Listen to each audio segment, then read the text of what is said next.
Dear students, जैसा कि अब हम लोग पढ़ रहे हैं पब्लिक फाइनेंस में इंसिडेंट्स ऑफ टैक्सेशन। आज उसी को कंटिन्यू करते हुए हम उसी में एक नया टॉपिक स्टार्ट करते हैं। What are the factors which are responsible or which determines incidence and shifting of taxation? Very important topic, क्योंकि इस पर बहुत से क्वेश्चंस पूछे जाते हैं एग्ज़ाम्स में। तो इसे कॉन्सेप्ट को बिल्कुल अच्छे से क्लियर करिएगा। पहला हम लेते हैं which the factor which determines incidence and shifting of taxation में इलास्टिसिटी ऑफ डिमांड, मांग की लोच।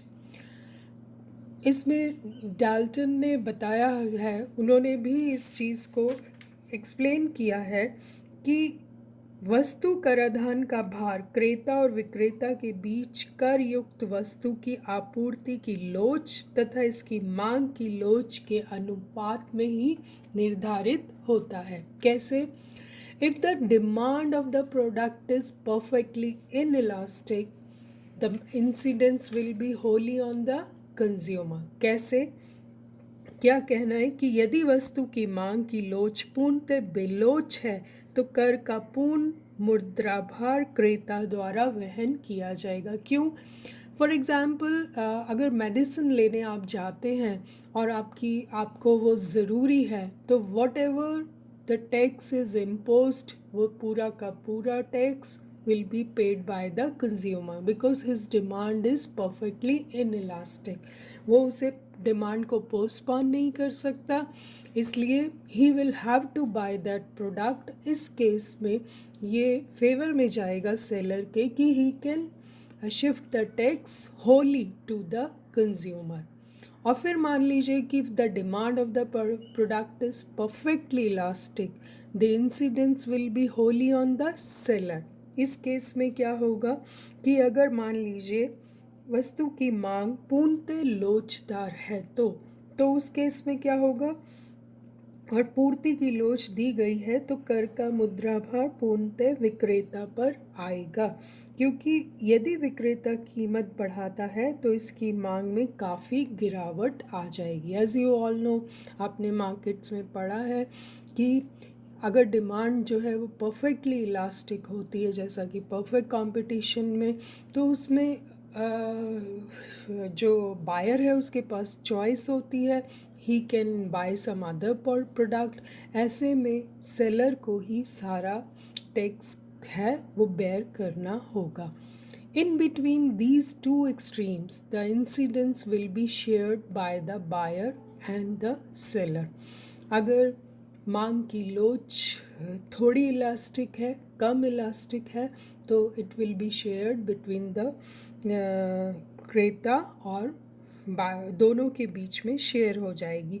और यदि वस्तु की मांग की लोच इकाई है तो कर का मुद्राभार विक्रेता तथा क्रेता पर समान रूप से पड़ेगा, equal to unity, then they will share the amount of the tax. तो इस तरह से elasticity of demand plays an important role. Similarly, elasticity of supply. Price is determined by the interaction of demand and supply. हम इस बात को जानते हैं। If the tax commodities having perfectly elastic supply, the tax will be fully borne by the buyer. अगर ऐसा होता है कि यदि वस्तु की पूर्ति जो है वो पूर्ण लोचदार है, मांग की लोच दी हुई होने पर, तो कर का संपूर्ण मुद्राभार क्रेता पर पड़ेगा, fully borne by the buyer. Because अगर डिमांड इंक्रीज होती है तो परफेक्टली इलास्टिक सप्लाई है तो वो अरेंज कर सकता है, इसलिए ये चीज़ उस सेलर के फेवर में जाएगी और बायर विल हैव टू पे the amount of the tax.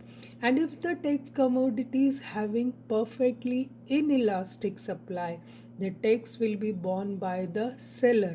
In concepts को बहुत अच्छे से समझें कि अगर टैक्स कमोडिटी जो है वो is having perfectly elastic supply. मान लीजिए दूध है, मिल्क की डिमांड एकदम से बढ़ जाती है, but the seller cannot increase it immediately.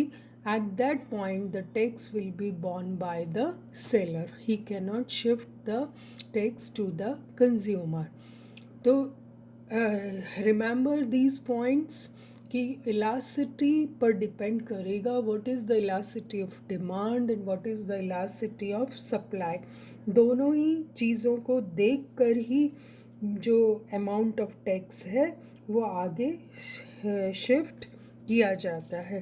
तो हम देखें, हमें दोनों चीज़ों को देखना पड़ेगा। यदि करयुक्त वस्तु की पूर्ति की लोच इकाई है तो कर का मुद्राभार क्रेता तथा विक्रेता में समान रूप से डिवाइड हो जाएगा। If the elasticity of supply और elasticity of demand is equal to unity, in that case the tax will be borne by both the buyer and the seller.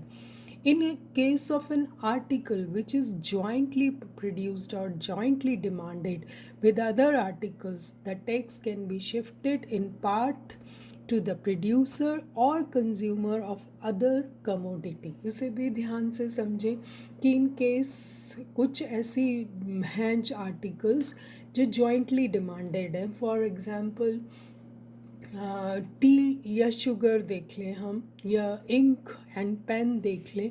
अगर पेन पर टैक्स बढ़ जाता है तो इंक पर उसका इफ़ेक्ट क्या होगा?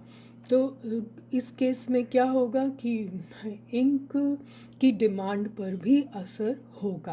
पेन अगर कॉस्टली हो जाता है ड्यू टू टैक्स, तो उसमें उस केस में हो सकता है कि इंक जो प्रोड्यूसर्स हैं उनको भी कहीं ना कहीं इसका इफ़ेक्ट होगा। उनकी आर्टिकल पर भी increase of the tax of on the pen will also affect the demand for ink. तो ये चीज़ें बहुत माइन्यूटली समझने की हैं कि कितना इंसिडेंस जो है वो प्रोड्यूसर पे आएगा और कितना इंसिडेंस जो है वो सेलर पे आएगा। नाउ नेक्स्ट इज जब price act as an engine of shifting. Price कैसे काम करता है? It is the vehicle which carries money burden of tax to others. आप दूसरे पे, हम ये बात वैसे पढ़ चुके हैं कि आप दूसरे पे शिफ्ट कैसे करोगे, by way of increasing the price. If the tax is shifted through a raise in price, it is called forward shifting. हमने फॉरवर्ड